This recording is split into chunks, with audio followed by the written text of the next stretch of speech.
Welcome back to Hashtag Single with Jeanette Bonner. I am not a relationship expert or sex therapist. I'm just a regular New York City woman navigating the world as a single, independent feminist. Hashtag Single is about having honest conversations with other singles in today's device-obsessed culture. So I hope you'll join me on this interesting, challenging, and complex journey as we navigate the ins and outs of singledom.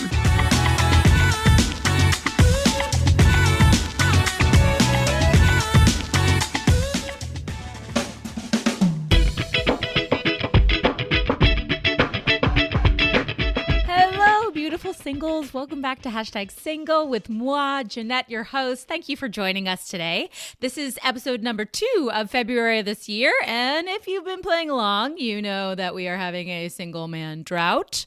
So while I wait for my single lady guests to find men to join them, I'm switching things up a little bit this year to invite other podcasters in the single and dating sphere to come on over to my side of the pool, so to speak, and have a little chat. So today I'm very excited. I have a wonderful sex educator, sex education coach, and of course, podcast producer and host. Her podcast is called Good Girls Talk About Sex. Please welcome to the podcast. Drum roll. There's no drum roll. Leah Carey. Leah, thank you so much for being on Hashtag Single with me. Oh, thank you so much for having me. It's a pleasure to be here. Leah and I were just joking offline, but Leah and I were just joking about how we've been emailing. When did we start emailing? It must have been like a year ago, year and a half ago. A really long time ago. Yeah, 100 years. I'm just a horrible person. I feel like I'm really bad at email. As is the whole world, right? Yeah, there are definitely times when I wish I could just put it all down for a week. Yeah. And then I'm like, oh, but wait, no, this is my business. Right. Well, and then also you know that like when you come back to it, it's just going to be more stressful because there's going to be like the inbox is going to be insane. So yeah. Anyway, you're here. I'm so excited to have you. As we always start on the podcast, I'm going to introduce you to our listeners, if I may. So I've cobbled together a little bio from the very trusty internet. Feel free to correct me after I finish it. All right. Leah Carey is a transformational workshop leader, author, speaker, life coach, and sex educator. She began her career as a journalist for daily newspapers in Vermont, specializing in human interest features. And in 2014, she founded the Miracle Journal, where she detailed the large and small miracles that happen in everyday life. In 2018, she became a sexual communication coach to engage a broader conversation with the community on contemporary issues around sex and society. She has been published in books, magazines, medical journals, and speaks frequently at groups and conferences, and is the author of 2 books, You Are Not Alone, Stories from the Front Lines of Womanhood, and Transforming Your Body Image, A Journey to Loving Your Body. Anything you want to add to that? Did I get it right? Yeah, that's amazing. More than most people say. I'm a pretty good internet stalker, I'm not going to lie. Yeah, and today I am the host of the podcast Good Girls Talk About Sex. Yes. Let's start at the top. I'm so excited to have you on as both a sex educator and a podcast host because I love having that conversation. But I want to learn about you. So talk to me about when you decided to follow this path, this journey from journalist to sex educator. How'd you got there, and like what specifically drew you to sex education? Yeah, it was a not at all planned or prescribed kind of Love path those. at Yeah. all. I grew up in a home where there was a lot of confusion and gross stuff, if I could just like say it simply, around sex. And so I was extremely sexually repressed up into my early 40s. I did not have a lot of sex. I had a few longer term relationships. And by that, I mean, I never quite made it to the 2-year mark with anyone. Apparently 2 years is about my limit for tolerating bullshit. So hell yes, woman. Yeah. So like I would get there and I would be like, yeah, I don't want to do this for the rest of my life. So peace out. Thanks. It has not been fun. Yeah. And in those relationships, the sex I was having was terrible. It was Here. god awful because, and the thing is that I had a very active fantasy life. And in my fantasy life, sex was really exciting and fulfilling. And it's not like I was having bad sex because I didn't want to have sex. I wanted desperately to be having good sex. I just didn't know how. And the only conclusion I could come to was the reason was that I was broken. That for some reason, my body didn't do that thing that everybody else's bodies do. The breaking point for me came, it's actually, this is a hard piece of the story for me because my mom was my very best friend and she passed away in 2015. That was beyond heartbreaking. At the same time, nothing that I have done since then could have, I just wouldn't have done any of what I've done while she was still alive. Oh, how interesting. So what I did was, and it's not because she was like, pushing me down or telling me not to. I just had this idea of myself as a very good girl. And interesting. My mom didn't put that on me, but it never occurred to me to think of myself any other way, as long as my mom, who had known me my whole life, was there to project that onto. Yeah. Once she died, and my father had died 20 years earlier, so my mom owned her own home. So I was able to sell it and finally have a little bit of money, which I had never had before. And I decided that I would take a solo road trip around the United States. And my goal was just to find a new place to live. Because without my mom, I was living in rural New Hampshire. There was absolutely no reason to stay there without my mom there. So my whole goal was to find a new place to live. But what happened was that while I was on the road, I started having this sexual awakening. And none of that could have happened. I wouldn't have left her because it was so important to me to live near her. I would not have left New Hampshire. I definitely would not have gone to see a tantric massage sex worker. I definitely would not have, gone onto Craigslist and set up dates with people in cities. I did a whole lot of different things that I never would have done as long as I was still seeing myself through the eyes of this good girl persona that, for whatever reason, my mom's had anchored for me. That's fascinating. I feel like I've witnessed that story in different iterations. Maybe I've heard, sort of hearsay, or I'm trying to think if I'd heard it directly on the podcast or not, but this liberation of women when they become divorced or when they go to college, for example. It's sort of like, I don't want to call it like a sexual rebellion, but if you can sort of release that albatross a little bit of the identity that we see ourselves in or we carve ourselves in from a young age. Yeah. I don't know. There's like a permission of like, what do I want? If I don't have to follow the rules of society, what if I like women? Or what if I want to shave my head? Or what if I don't want to work a full-time job? I feel like women often get trapped in these roles that we've been structured into, socialized into based on our family or our upbringing or our rearing or whatnot. And at some points there's like a crack and then you're just like liberated, know? I mean, how interesting that your grief and your freedom are paired in the same package. Yeah. I would do anything to have my mom back. And at the same time, I know that part of her leaving was me being able to live my life. Yeah, she released you. And she would have wanted that for me. She of course, it's so complicated. I love it. Yeah. Oh my God. Yeah. And I also, to get just a little bit woo for a second, I absolutely believe that my mother was out there orchestrating these experiences for me. Oh, I love that idea. That's beautiful. There were so many times when weird little things fell into place that I couldn't imagine just happening by circumstance. And so I'd be like, oh, mom's doing this.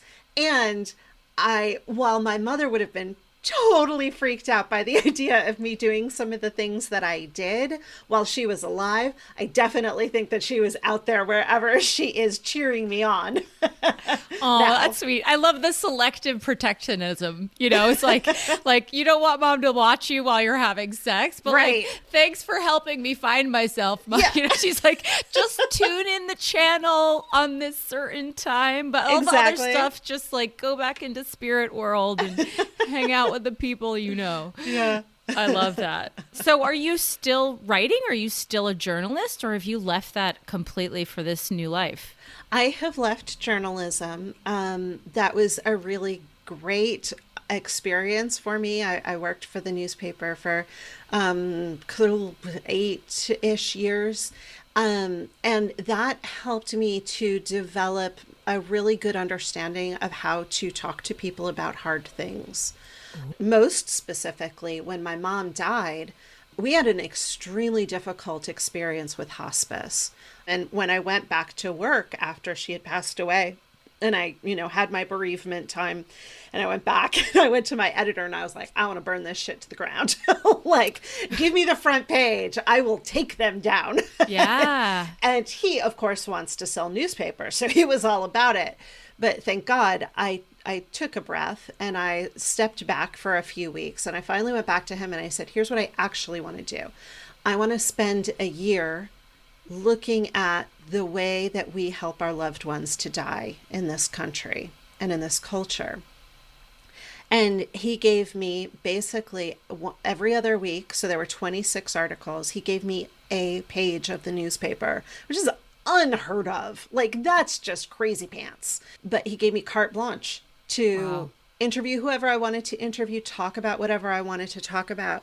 And so I ended up having some really difficult conversations, or like talking with people about really difficult topics, like, what went wrong while your loved one was dying, and how can we do this better?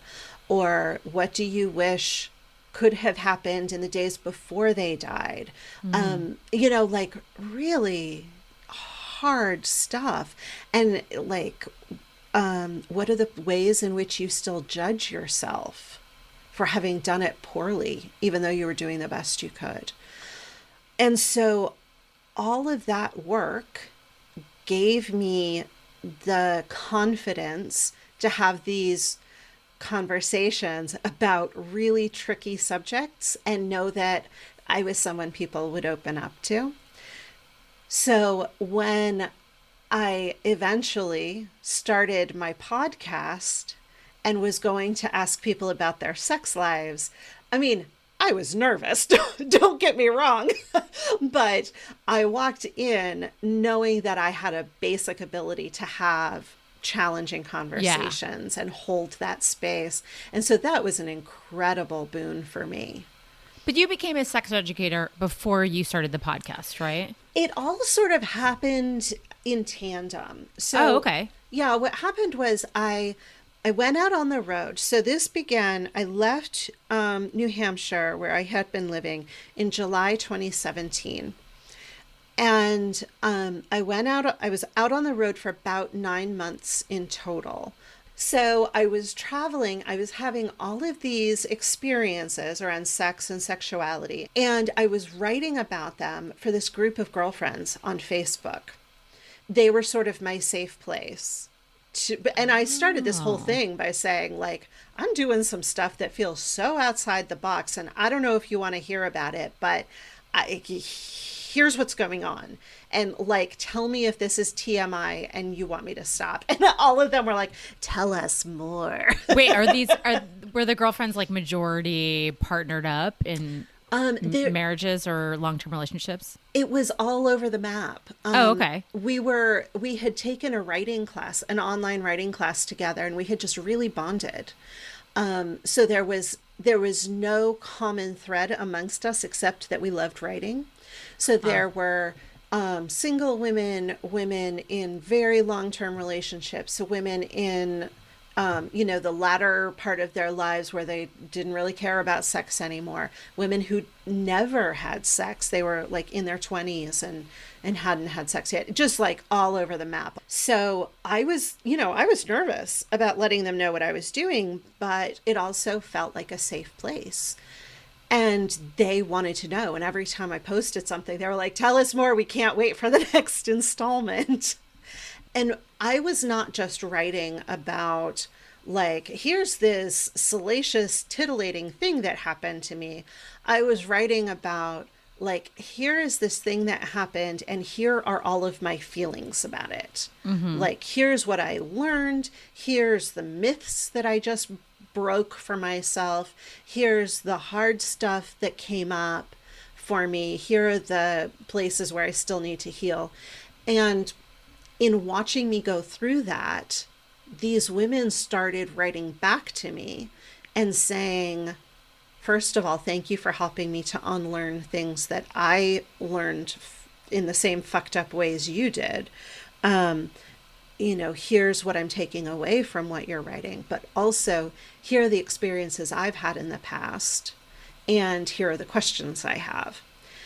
And I discovered that I had a lot of answers just from the process of exploring this, because what happened was this basically, I had this year to travel, and this became my 24/7 job, was to explore my sexuality. So they're coming back to me and saying, you said this thing in your last post about consent, and that made me think of this experience I had, and can you explain to me, I know that something felt weird, but I didn't say no. So can you explain to me why I feel so weird about this? And I'd be like, yes, because your consent was violated and that was coercion. And this is all just like instinct at this point. Like you hadn't gone and got licensed or gone to school or anything. Yeah. And fascinating. Totally instinct. I was already a trained coach at this point. So I wasn't just sort of spouting off. I did have some... the life coach. Yes. A life coach. Yeah. I was a trained life coach. I mean, to be fair, I spout off all the time, just like nonsense, as if both on the podcast and in my personal life, as if I'm we all do that, some expert.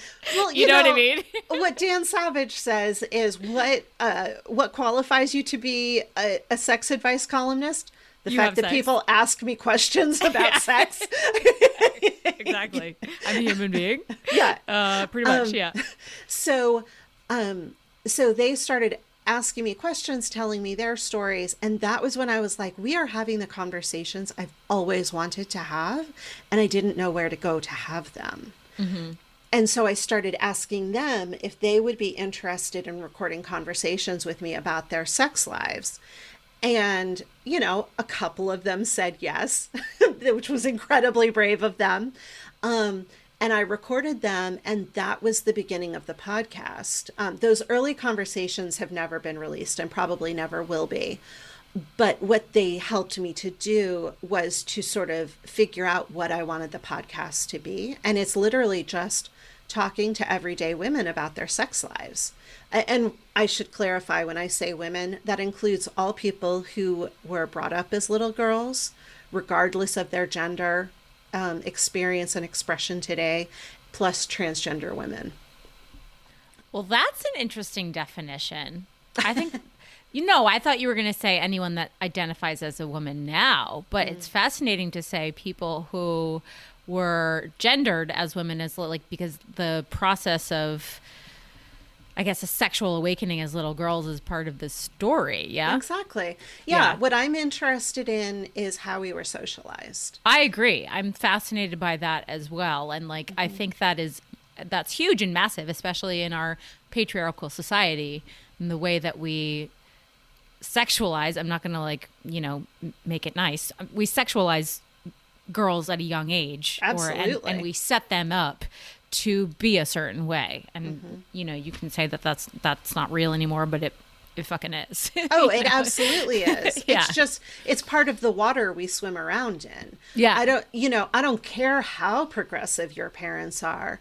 Every time you turn on the television, you see women's bodies being used to sell perfume and cheeseburgers and cars and Absolutely. everything. Yeah. So yeah.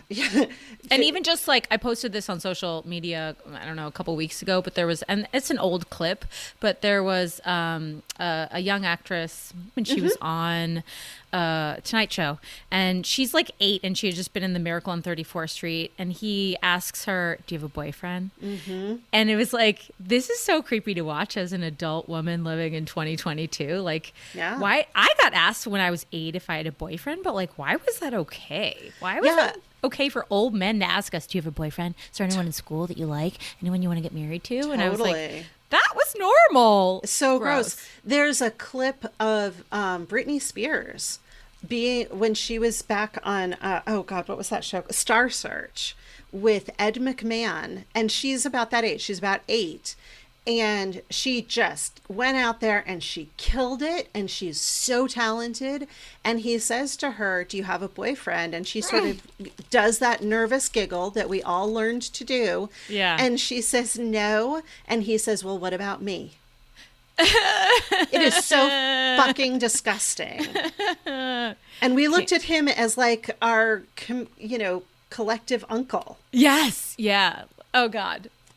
Anyway, so I think that's really interesting that you invite that conversation as part of your exploration on the podcast. I think that's very needed, and I think that's very unique too. But I think you and I have some overlap just in general. Like, one of the things I love about your podcast is that when you speak to your guests about their sexual experiences, you're like coming from a place of non-judgment and curiosity about people's sexual development and their sexual awakening. And that's not dissimilar to #single, in that when I'm talking to other singles, I come in with absolutely no agenda and just try to hear their story, woman to woman, about their dating lives, why they're single, their thoughts around being single, like their journey to where they're at in their lives right now. So, I just want to use the podcast. I'm sure you're in a similar place, to connect other women over a shared experience, in the hopes that I can create a community around a rather isolating time in people's lives. So kudos to you for opening up the door to conversations around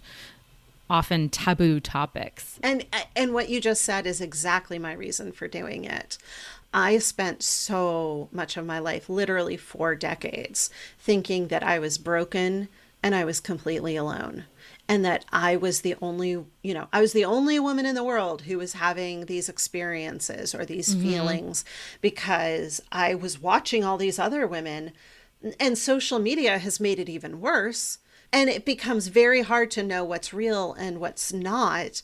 But if all you do is see what's on the surface, then you're going to believe you are literally the only person who's going through this experience. And my greatest joy is when somebody gets back to me, like listens to the podcast and then emails me and said, "I thought I was the only one who experienced it, but your guest just told my story." That's wild. Yeah. That's like, I mean, it's not wild that like 2 people would have the same experience, but it's wild to me that like everyone seems to have a similar experience of, oh, it's only me. And even though we our logical brains somehow know that can't be true, but our inner emotional lives or our ego or what is constantly telling us, no, it's literally just you. You're the weirdo. And that word broken, I don't know that that's specifically come up on #single, but I do feel like topics around that, and that resonates with me too, is a word I used. I wrote a solo show I'm like, when the hell did I write it? It doesn't matter.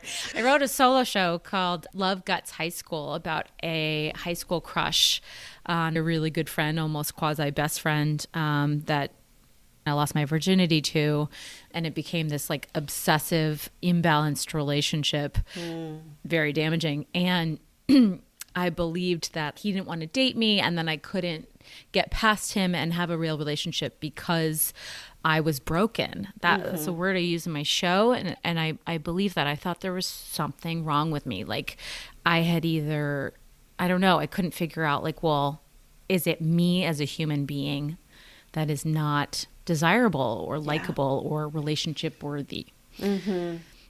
Yeah, I mean, for me, the broken showed up as not having sensation during sex. You know, I feel like that's super common with it's women. so common. Oh my God, it's Yeah. so common because so, all right, everybody who's listening who believes that you are broken because you're not having sensation during sex, here's what's going on. Hear me when I say this. You are not broken. You are not having the kind of sex that is right for your body.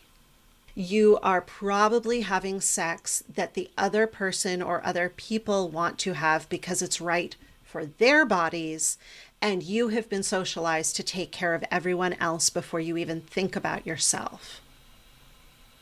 And what happens when we go into the bedroom is we go through the motions of taking care of the other person. We don't get satisfaction, but then because they're satisfied, the interaction ends. This is not you being broken. This is you not knowing how to advocate for yourself because probably you don't even know you're allowed to. Yes. I mean, we can say it 8,000 times a day, and I feel like it would take 400 years for that to really seep into society. Like truly, you know, it's just I'm hearing echoes of stories I've heard told to me on this podcast. I feel like it is, I don't know, it's our messed up, like I said, patriarchal society that makes women believe they come second, and internalizes that information in a way that doesn't allow them pleasure or. Yeah, and you know, another thing that happens is that I'm going to talk about a heterosexual interaction here for a second. When a man thinks that he's a really good dude, when he has this concept of himself as, I'm a really good lover and I really take care of my woman, one of the ways that shows up is him saying to her, they get into a sexy situation and he says to her, hey baby, what do you want? And the woman's brain goes into freeze because, first of all, she doesn't know how to answer in a way that she thinks will please him. Because even though he's asking her what she wants, she is still thinking about how to give him what he wants. So she's going to ask for something that she knows will please him.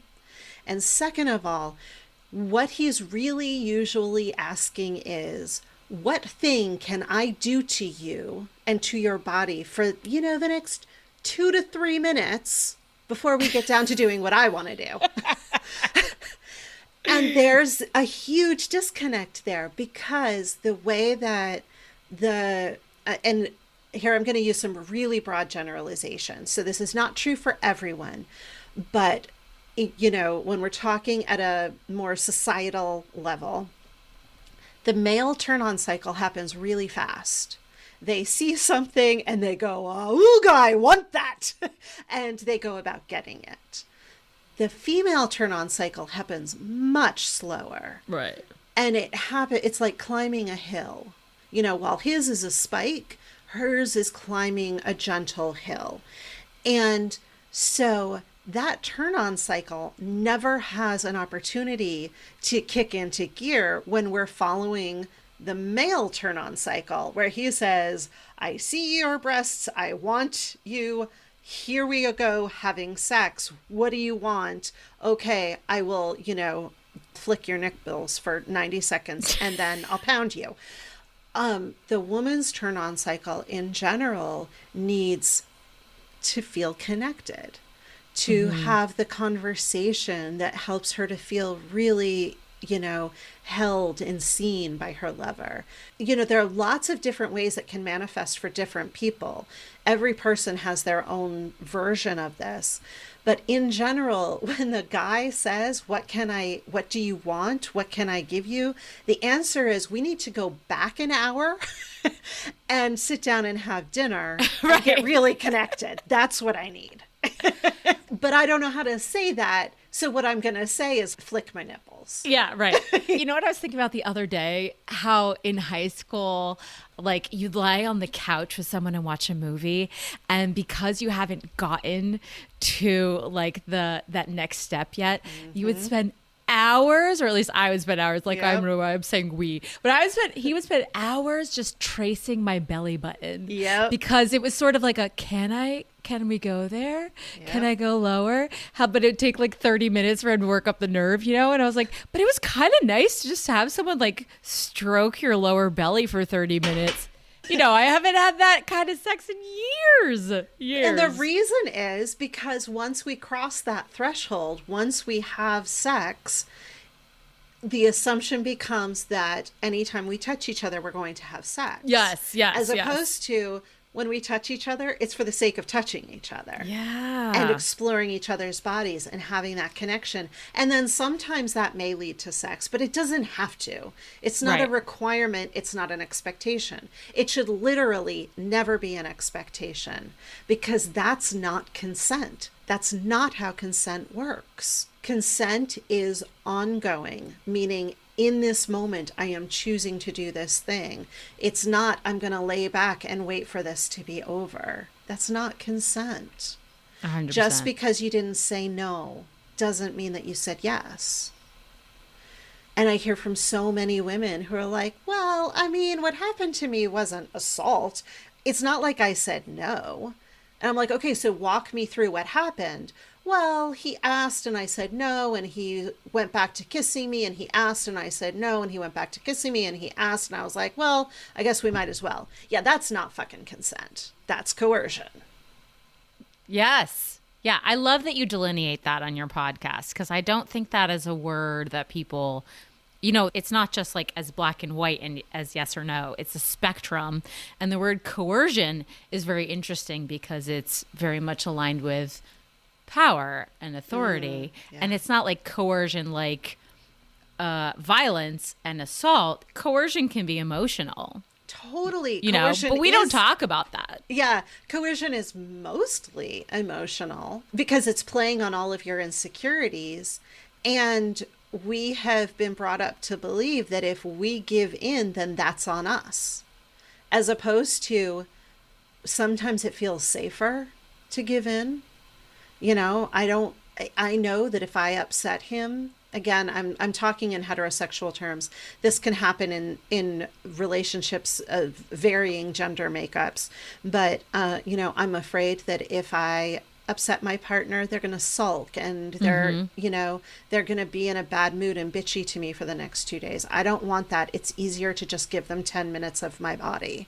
Yeah. Well, okay. Yeah, I mean, and I'm not saying that that's a bad thing to do.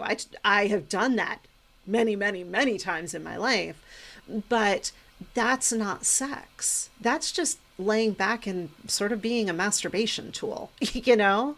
I had an experience during my time on the road. So I forget, I think I was 42 at the time or 43. And I had an experience where I laid in bed naked with this man. And I had said to him, I'm trying to relearn how to do all these things. And he was very open to that. He was very generous. And I said, I don't want to do anything until I'm really ready to do it. And he said, of course, that's what consent means. And I'm like, but I'm afraid that I'm going to, like, you're going to get bored or you're going to be upset. And he's like, no, this is what consent means. We wait until you're ready. And if you're never ready, that's okay too. Oh my God. He said that to you? Yes. And why did you not lock him down?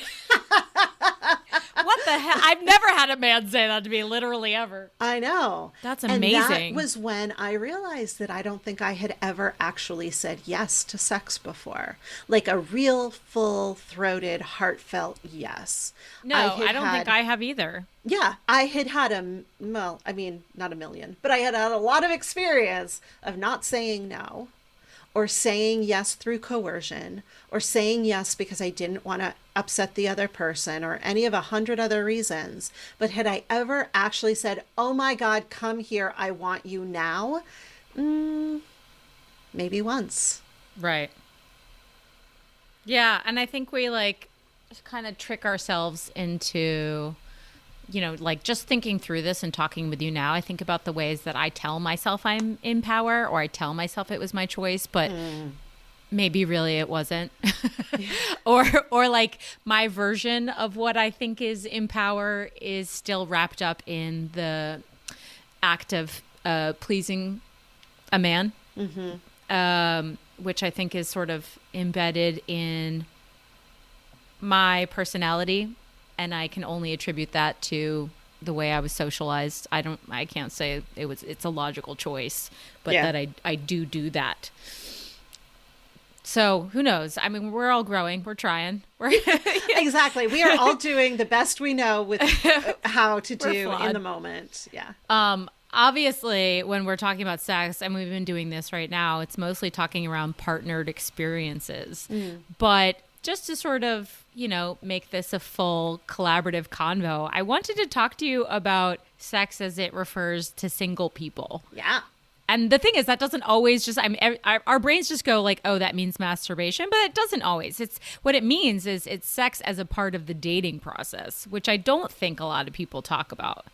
Talking from like, just like a personal perspective, what that means to me is that you're in all likelihood, having sex like once or twice a year, depending on, of course, how you date and how soon you sleep with a person once you start dating them. But let's just generally say it's less frequent, and that in general, masturbation is like what holds most of us off until either the right person comes along or we get so frustrated we just have a one-night stand, which is what I did last weekend, but we won't talk about that. Congratulations. I think I don't know. Great. Is it?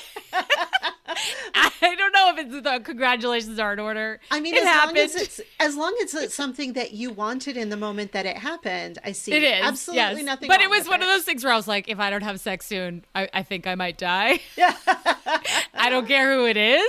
It's not ideal, but But anyway, back to you. So I'm curious, like, what conversations have come up about the intersection of singlehood and sex on your podcast? Oh my gosh, yeah. So, first of all, I want to make the distinction between solo sex and partnered sex. Yes. So, solo sex is masturbation. Yes, it is a sexual function. That's a terrible word, but that is a kind of sex. And then there is partnered sex, which is when there's another person in the room. And my definition of sex is any activity that has the potential to create an orgasm. Great. So now that we have the definition down, because I think it's really important to define what we mean by sex, because there are a lot of people who use the term to mean a lot of different things. Of course. So on my podcast, I have talked to women who are single, who have never had sex. And I've talked to women who are single, who have had hundreds of partners.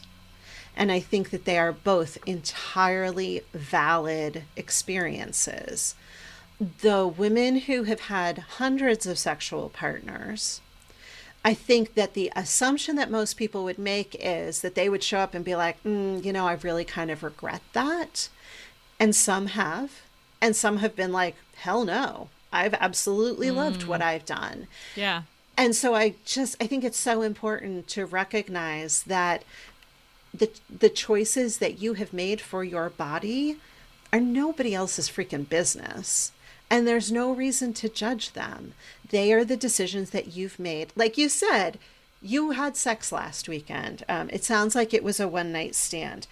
I see no judgment in that, because you're getting your emotional needs met in some places. But if you're single and you're not getting your touch needs met, that can actually legitimately lead to some emotional and mental misfires.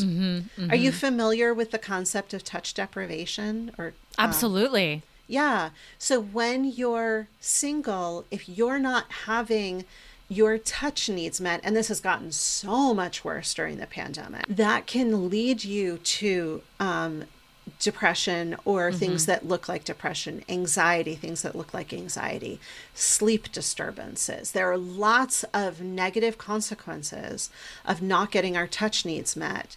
So if the way that you get your touch needs met is by going out and having a one night stand, I hope that you'll have some conversations around, sexual safety and your turn-ons and turn-offs so that you're having sex you want to have. Right. But I think that going out and having sex just because you feel like you need to have sex is actually a really good, important thing to do. I agree. I mean, like I said, I laugh about it because was it the sex of my dreams? No, but Sure. You're right. I decided this is something I want. Like it was on my terms. There was no coercion. It was my suggestion to go home with him.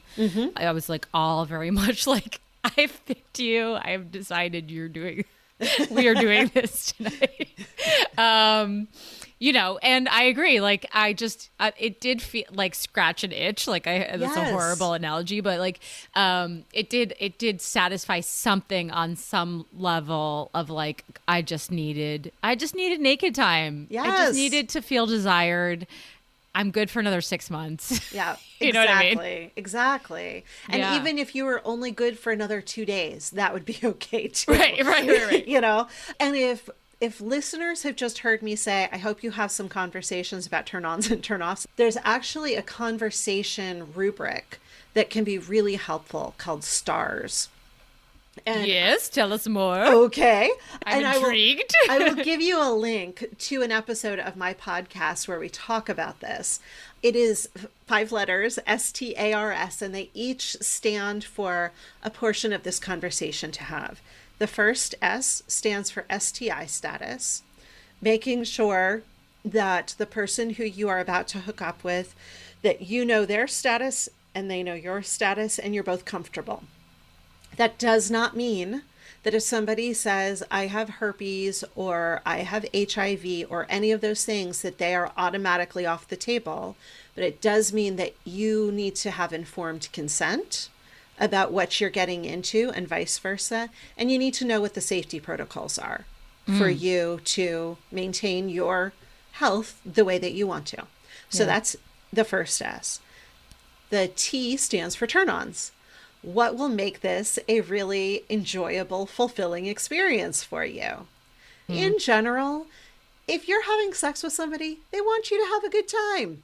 Like, usually, they're not just there to get their rocks off. They want you to have a good time too, because it's more fun for them. Yeah. So if you can talk about your turn-ons and what makes you really excited, what will get you juiced up and ready to go, that's going to make it better for both of you. Then there's the avoids, which are, here are the things that I am not interested in doing. Maybe I'm not interested in ever doing, and maybe also things I'm not interested in doing with you tonight. So for instance, there's the distinction being, and I'll use myself as an example, there are things that I will do with people who I'm comfortable with, but I will not do with somebody who I've just met. Right. So something like spanking or, more aggressive kinds of touch. That is something that I leave for people who know my body, who I feel absolutely safe with. It's really important to me to know that somebody can hear and respect my boundaries before I'm willing to let them enter my body.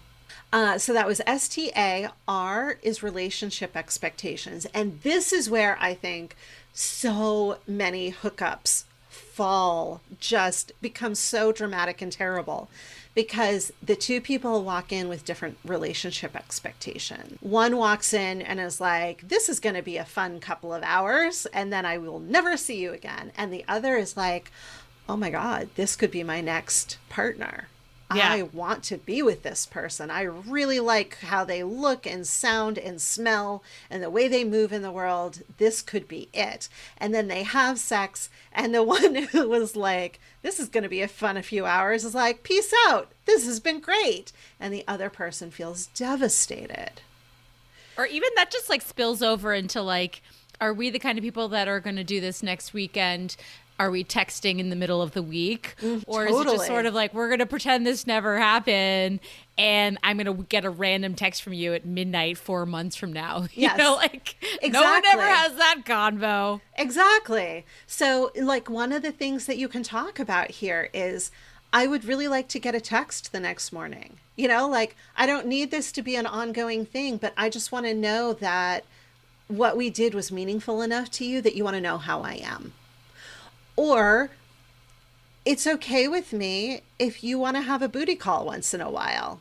If you message me at midnight and I'm up and into it, I will say yes. And if I'm asleep, then I'm not going to wake up for you. Like, you can lay those kinds of things out in advance so that you're all on the same page. Now, people may change their minds and they may say, yes, I'm okay with this being a one night stand, when secretly they want something else. Mm-hmm. But that's your job, is to have the conversation and be honest as you can with yourself. If the other person can't match that level of honesty, that's not on you. So that's the R. And then the final S is safety protocols. And this is both physical and emotional safety. So physical safety would be, what types of barriers do you want to use? Are you on birth control or not? Do you need to use condoms or not? And then also, are there things that you need just so that you can relax and feel safe while we're doing this? It was always really important to know that I had my own source of transportation. If I was relying on the person who I was going home with to be my transportation at the end of the night, Oh my God, I could never. Yeah. That did not feel safe to me. That's terrifying to me. Yeah. So I either needed to have my own car or know that, I could get a Lyft or an Uber. Yeah. Or it might be, I need to have my phone in reaching distance so that I can pick it up if I need to. Yeah. Or if shit goes down, you can. Exactly. Yeah. That's Yeah. so smart. Or it could be that, I'm not going to feel safe if you put your hands on my throat. Just the things that you need in order to feel fully safe and present. And that's your basic stars conversation. I love it so much, and I'm going to drill it because I'm definitely like, I've got a solid 20% on this test. Like I'm like, damn, I don't do that. Oh God, I need to do that more. I should have done that, Yeah. But it's hard in the moment. It like, totally is. And hard when you've had 3 gin and tonics, maybe also. Yeah. And it can feel really super intimidating the first few times you do it. It can feel really scary. Like, am I really about to say these words out loud? And what if the other person rejects me? Blah, blah, blah. So first of all, if the other person rejects you, good. I agree. Better off without them.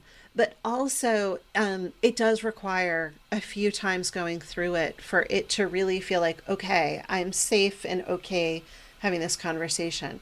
The first time I encountered this was in a class. The woman who created this particular rubric, her name is Dr. Eveline Dacker, and I actually took a class with her where we broke up into small groups to practice each of the different 5 pieces. And we got to turn-ons. And I was so, the idea of speaking out loud that I actually had turn-ons and that I was going to admit what they were, I started bawling so hard I couldn't speak. Mm.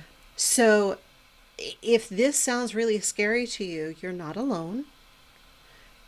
And you can do it. If people want to reach out to me, I'm happy to set up a coaching session where this is all that we do, is talk through this. Oh, that's great. Thank you, Leah. That's amazing. Yeah, absolutely. Because it's so important. It is so important. And it not only is it important for your physical, mental, and emotional safety that night, but it makes a world of difference in terms of your feeling of agency and your ability to walk in the world and know that, like, I'm taking care of myself. Yeah, I agree. That's a really big thing. So beautiful. Before we close out the episode, I just want to hear from you on like a personal level. Yeah. Like, what are some of your favorite episodes? What are you most proud of the conversations that's come up in the podcast? What are the episodes that come to mind when you want to tell a new person about your podcast, what are the things and the stories and the moments that have brought you joy? Oh my God. It's like asking me to choose my favorite child. First thing that comes to mind. Like, don't judge it. First thing that comes to mind. So there are a couple. One is with a woman named Michelle. She's actually one of only 2 people I've ever invited back because I want to tell a new story every time. But Michelle showed up early on. And I believe that the title of her episode was, oh God, what was it? A tingling in my nether regions or something like that. Amazing. She's so funny. And she was really dealing with the fact that she had seen herself as a lesbian for basically her whole life. And suddenly she was attracted to a man. And what the fuck did that mean? Yeah. And what was she going to do with that? And how was she going to handle that? And so at the end of that episode, I was like, oh my God, Michelle, first of all, you're hilarious and I want to talk to you more. But you need to come back and let us know what happens. And so I said, let's touch base again in a year. It ended up being 2 years because COVID. But just recently, I released the follow-up to that episode where she talks about how the reason that she hadn't been having fulfilling sex was that she was having the wrong kind of sex for her body. She is still a lesbian. Well, actually, that's maybe not exactly true. She now identifies as a kind of mostly lesbian with some bisexual tendencies. And she's like, I'm a 70-30 lesbian. I love it. Exactly. And she's having a different kind of sex. And I'm not going to tell you what it is because you should listen to the episode. Stay tuned. I know. Definitely send me the link. Okay. I'm happy to link that up for you guys in our episode notes, in the episode description. If you're intrigued about this topic and this conversation and you want to hear more, I would be happy to make that easy for people to get to. Yeah. Anything else you want to share before we close this out? There are people, I know your podcast is primarily for single people. And I think the one thing that we did not hit on today is body image. And that's a really important issue for people who are in the dating world and fearing that they might not be acceptable or might not be desirable. I'm not going to go into the whole explanation of this, but you can find it on my Instagram and in my own podcast, many conversations about this. There are people who want to love you in exactly the body you're in today. Not 10 or 15 or 30 pounds from now, not a facelift from now, not a vaginal rejuvenation from now. There are people who want to love you exactly as you are today. And the reason that you're not seeing them is because you've got your blinders on. You believe that they don't exist, or you believe that they would never see you or love you. But I can guarantee you, regardless of the size or shape of your body, regardless of your gender, expression or presentation, regardless of your kinks, there are people who want to love you. And so what you need to do is show up so that they can see you and find you. So beautiful. Thank you for that reminder. Yeah. Body image or whatever else we're all fucking dealing with in terms of what we're telling ourselves and limiting beliefs. I can't hear that often enough. So it's nice to hear someone else echo it. So Thank you so much. I appreciate you. Absolutely. It was so wonderful to talk to you today, Leah. I'm so glad we finally connected. Yes. It's so great to talk to another woman who's out there trying to create community around these conversations and experiences. So thank you once more for joining me. Oh, thank you so much for having me. I'm glad that it finally worked out. Yeah, me too. Like I said, you guys, I'm going to link Leah's podcast. It's called Good Girls Talk About Sex, but I will link everything in our episode description so you can find it very easily. And Leah, what's your Instagram handle? Good Girls Talk. I'm on all the socials. That makes sense. Yes. As Good Girls Talk. Yep. You can find her over there, and we'll link it too. Thank you so much for joining us today. As always, going to remind you the same thing I always remind you, but if this episode resonates with you and someone you can think of, please feel free to share it. As always, we are over on Instagram at #SinglePod if you want to come on, join the conversation. And if you're feeling lighthearted and bubbly today, maybe perhaps you'd like to leave a lovely little review on Apple Podcasts or whatever platform you're listening on. It always helps our podcast rise to the top. That's it for #Single, you guys. We will catch you next time.